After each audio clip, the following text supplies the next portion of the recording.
Hello बच्चों, let's read the question. It says a full wave rectifier circuit consists of two PN junction diodes, a center tap transformer, capacitor and a load resistance. Which of these components remove the AC ripple from the rectified output? Option A load resistance, option B a center tap transformer, option C PN junction diode या फिर option D capacitor. Question में कहा गया है कि full wave rectifier है और उसको सेंटर टैप ट्रांसफार्मर की हेल्प से बनाया गया है। आउटपुट में कैपेसिटर और लोड रेजिस्टेंस हमने कनेक्ट किए हैं। अब इन सभी कंपोनेंट्स में से कौन सा कंपोनेंट है जो एसी रिपल्स को रिमूव कर देगा? तो यहाँ पे की कॉन्सेप्ट क्या है? सबसे पहले हम देखेंगे कि फुल वेव रेक्टिफायर क्या होता है। ठीक है, फुल वेव रेक्टिफायर। तो फुल वेव रेक्टिफायर जो है इसमें जो कंपोनेंट्स यूज होंगे, पहले तो अगर इसको दो डायोड्स की हेल्प से बनाया जा रहा है तो टू डायोड्स। कंपोनेंट्स हम लिख रहे हैं इसमें कौन कौन से यूज होने वाले हैं इसके सर्किट को बनाने के लिए। Two diodes plus centre tap transformer, centre tap transformer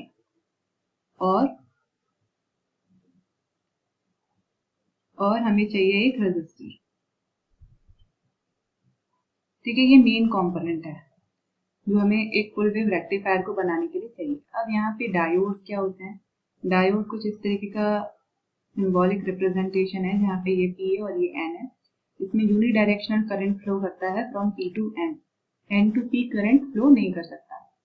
अच्छा, अगर ये डायोड है तो यहाँ पे फुल वेव रेक्टिफायर कैसे बनाएंगे? सर्किट ड्रॉ करते हैं। पहले ट्रांसफार्मर ड्रॉ करते हैं। ये है प्राइमरी कॉइल, ये है सेकेंडरी कॉइल। ठीक है, यहाँ पे एक डायोड लगा है D1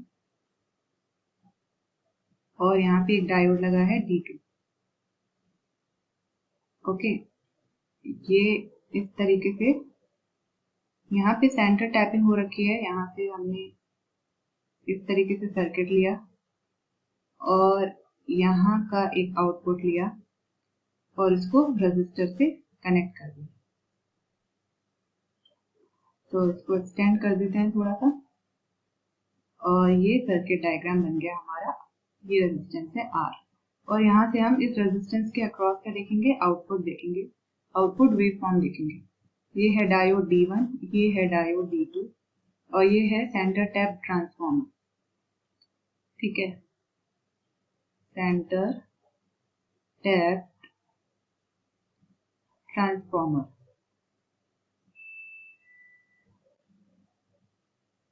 ठीक है, यहाँ पे हम इनपुट देंगे प्लस माइनस और माइनस प्लस, क्योंकि यहाँ पे AC वोल्टेज है तो लेट्स से ये AC सोर्स से यहाँ पे कनेक्टेड होगा।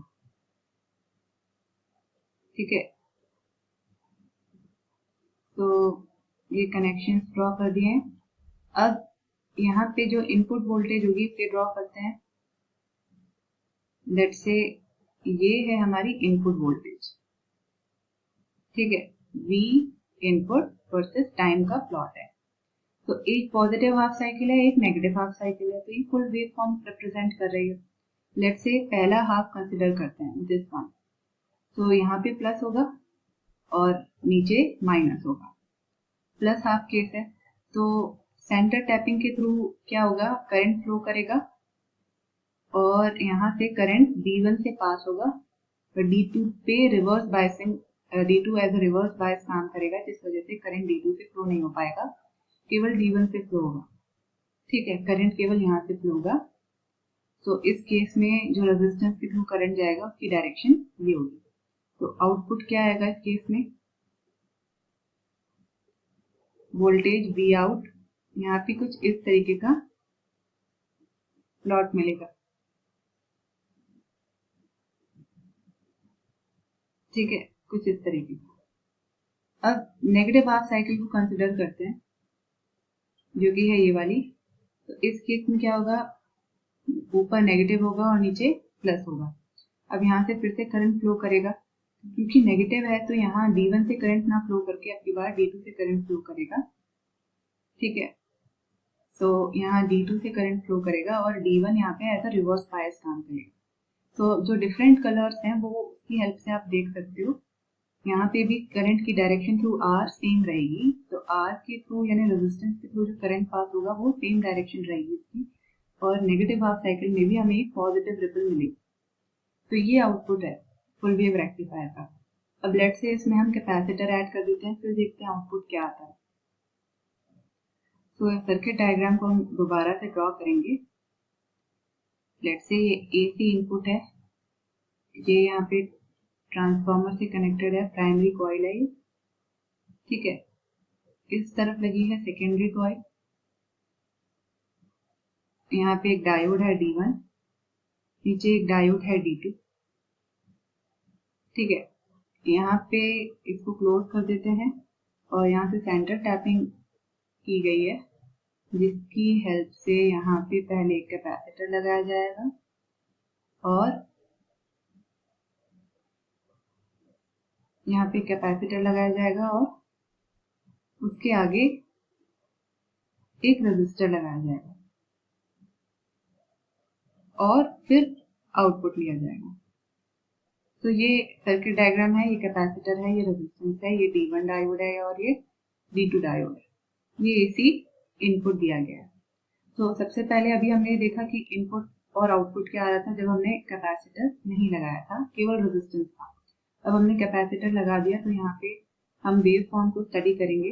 लेट्स से ये इनपुट है, इनपुट में हमने पॉजिटिव और नेगेटिव हाफ साइकिल का एक पल्सेटिंग इनपुट दिया। ये है V input, V versus time का प्लॉट है, ठीक है। अब क्या होगा, फिर से करंट फ्लो करेगा, दोनों डायोड्स एक बार। लेट्स से इस प्रोसेस को लिख देते हैं। फर्स्ट केस में क्या हो रहा है, जब पॉजिटिव हाफ साइकिल को हम कंसिडर कर रहे हैं, लेट्स से यहाँ पे हम लिखेंगे पॉजिटिव हाफ और यहाँ पे लिखेंगे नेगेटिव हाफ। तो पॉजिटिव हाफ साइकिल इस केस में क्या है, D1 फॉरवर्ड बाइस्ड है, फॉरवर्ड बाइस्ड यानी करंट P2N पास हो रहा है। करंट केवल डायोड में फॉरवर्ड बाइस्ड में ही पास होता है, और D2 क्या है, रिवर्स बाइस्ड, ठीक है। और नेगेटिव, पहले अब पॉजिटिव हाफ साइकिल देखते हैं। तो यहाँ पे जो करंट है D1 से फ्लो करेगा और उसके बाद D1 से जाने के बाद कैपेसिटर से जाएगा, फिर रेजिस्टेंस, कैपेसिटर और रेजिस्टेंस से जाएगा, और कैपेसिटर और रेजिस्टेंस का आउटपुट हमें वेवफॉर्म की अलग वेवफॉर्म में दिखाई देगा। अब देखिए यहाँ कैपेसिटर क्या कर रहा है, ये केवल AC कंपोनेंट को अलाउ करेगा। केवल जो वेव फॉर्म का AC कंपोनेंट है वो कैपेसिटर से पास होगा, जो DC कंपोनेंट है वो रेजिस्टर से पास होता है कंपोनेंट, ठीक है। तो AC कंपोनेंट कैपेसिटर से पास होगा और फुल वेव जो हमारे पास आई है वो AC कंपोनेंट है। तो ये कैपेसिटर से जब पास होगा तो कैपेसिटर पहले तो इनिशियली डिस्चार्ज है, ये चार्ज होगा, ठीक है। अब कैपेसिटर का देखते हैं पॉजिटिव हाफ साइकिल में क्या रिजल्ट आता है। Capacitor in plus half cycle, ठीक है, प्लस हाफ और है माइनस हाफ। इन दोनों ही केसेस में हम देखेंगे कि कैपेसिटर किस तरीके से बिहेव कर रहा है, ठीक है। तो पॉजिटिव हाफ साइकिल में हम क्या देखते हैं कि पहले कैपेसिटर अनचार्ज था, इनिशियली जब लगाया गया है तो उसके ऊपर कोई चार्ज नहीं है, अनचार्ज। तो ये चार्ज होना शुरू होगा और क्विकली चार्ज होगा, क्योंकि इनिशियली इसकी वोल्टेज क्या है, 0। तो जैसे ही वेव फॉर्म आएगी ये चार्ज होना शुरू हो जाएगा। तो जो आउटपुट है, लेट्स से ये इनपुट हमारा वेव फॉर्म आया, ठीक है। आउटपुट में जो वेव फॉर्म ड्रॉ होगा, जो कैपेसिटर को मिलेगा वो ये वेव फॉर्म होगा इनिशियली। देखिए रेजिस्टेंस पे ये आउटपुट आ रहा था ना, तो कैपेसिटर को भी यही आउटपुट में वेव फॉर्म मिलेगी, ठीक है। अब यहाँ पे कैपेसिटर पहले क्या होगा, डिस्चार्ज, सॉरी चार्ज होगा, फिर यहाँ तक पीक वोल्टेज तक चार्ज हो गया, ठीक है, चार्ज्ड टिल पीक वैल्यू। इसके बाद हम क्या देखेंगे कि जब इसकी नेगेटिव हाफ साइकिल होगी तब कैपेसिटर डिस्चार्ज होना शुरू हो जाएगा, तो ये डिस्चार्जिंग साइकिल है। अब यहाँ पे कैपेसिटर की चार्जिंग तेजी से हुई और डिस्चार्जिंग धीरे धीरे होगी, ठीक है। तो ये जो पोर्शन है ब्लू कलर का, ये बताता है कैपेसिटर चार्जिंग, ये बताता है चार्जिंग, और ये पोर्शन बताता है डिस्चार्जिंग ऑफ कैपेसिटर, जो कि नेगेटिव हाफ साइकिल पे हमें शो होगी। अब यहाँ से कंसिडर करते हैं नेगेटिव हाफ साइकिल, ठीक है। ये इतनी जल्दी डिस्चार्ज नहीं हो पाएगा, उससे पहले क्या होगा, दोबारा से इसके पास एक पॉजिटिव हाफ साइकिल अपीयर होगी। क्या हमने क्या किया यहाँ पे, कैपेसिटर के केस में डिस्चार्जिंग शुरू हो गई, discharging at after half peak, after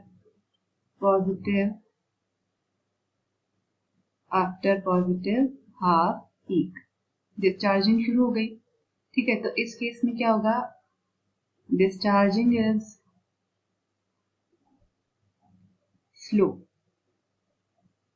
then slower than charging, ठीक है। और ये पूरी तरीके से डिस्चार्ज नहीं हो पाएगा, ठीक है। इससे पहले क्या होगी, another positive half wave appear before capacitor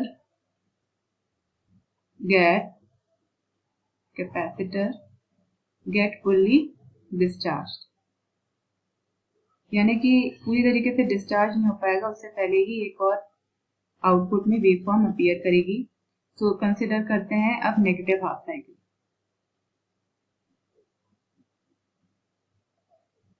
तो नेगेटिव हाफ साइकिल, ठीक है। इस केस में क्या है, D2 फॉरवर्ड बाइस होगा और D1 reverse biased, D1 will be reverse biased। तो अब यहाँ पे D1 रिवर्स बाइस्ड है, करंट केवल D2 से पास होगा। इसको कंसिडर करते हैं हम ऑरेंज कलर से, तो यहाँ से D2 में से करंट पास होगा, लेकिन D1 में से करंट पास नहीं होगा। लेकिन कैपेसिटर से जो करंट पास होगा दोनों ही साइकिल में वो सेम डायरेक्शन में होगा, पॉजिटिव हाफ साइकिल में भी और नेगेटिव हाफ साइकिल में भी। दोनों ही करंट की डायरेक्शन कैपेसिटर से जब जाएंगी तो सेम होंगी, ठीक है। तो इस केस में अब दोबारा से जो वेव फॉर्म होगी वो फिर से एक पॉजिटिव पीक ले लेगी, ठीक है। अब नेगेटिव हाफ साइकिल में इसको ड्रॉ करते हैं, ठीक है। तो ये है V आउटपुट वर्सेस टाइम। हमें आउटपुट में एक पीक मिली और इस आउटपुट की पॉजिटिव हाफ साइकिल का केस था, जिसमें हमें कैपेसिटर इतना चार्ज और इतना डिस्चार्ज मिल गया। अब पूरी तरीके से कैपेसिटर डिस्चार्ज नहीं हो पाया था कि नेगेटिव हाफ साइकिल की पीक अपीयर कर गई, कुछ इस तरीके से, ठीक है। अब इस केस में क्या है, जब पीक फॉर्म हो रही होगी, जब यहाँ तक पीक पहुंची होगी, तब तक कैपेसिटर पे कोई फर्क नहीं पड़ा होगा, कैपेसिटर चार्ज नहीं होगा तुरंत, क्योंकि इतना तो वो डिस्चार्ज नहीं हुआ है, ठीक है। तो हमें क्या करना होगा, पहले उसकी वोल्टेज जितना पहुंचना होगा, जितना वो डिस्चार्ज हुआ है नेगेटिव हाफ साइकिल में, कम से कम इतनी वोल्टेज होनी चाहिए कि वो इस तक पहुंच सके, इस पॉइंट तक पहुंच सके। इसके बाद जैसे ही कैपेसिटर को उसके अमाउंट की वोल्टेज मिलने लग जाएगी तो वो फिर से चार्ज होगा और पॉजिटिव हाफ साइकिल तक चार्ज होगा, ठीक है। यानी कि क्वार्टर साइकिल तक चार्ज होगा, उसकी हाफ साइकिल में वो फिर से डिस्चार्ज होना शुरू कर देगा, ठीक है।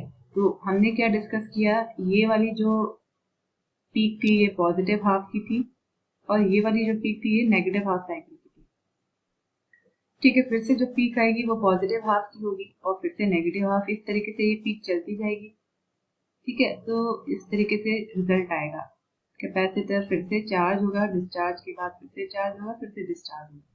सो जो हमारा आउटपुट है कैपेसिटर लगाने से पहले, बिफोर कैपेसिटर और आफ्टर कैपेसिटर, उसे अगर हम दोबारा से एनालाइज करें तो देखते हैं कि क्या रिजल्ट क्या हम ऑब्जर्व कर पा रहे हैं, कितना पल्सेटिंग नेचर है वेवफॉर्म का या रिड्यूस हो गया। लेट्स से ये हमारा आउटपुट वोल्टेज वर्सेस टाइम का प्लॉट है और ये वोल्टेज हमें मिल रही है कब?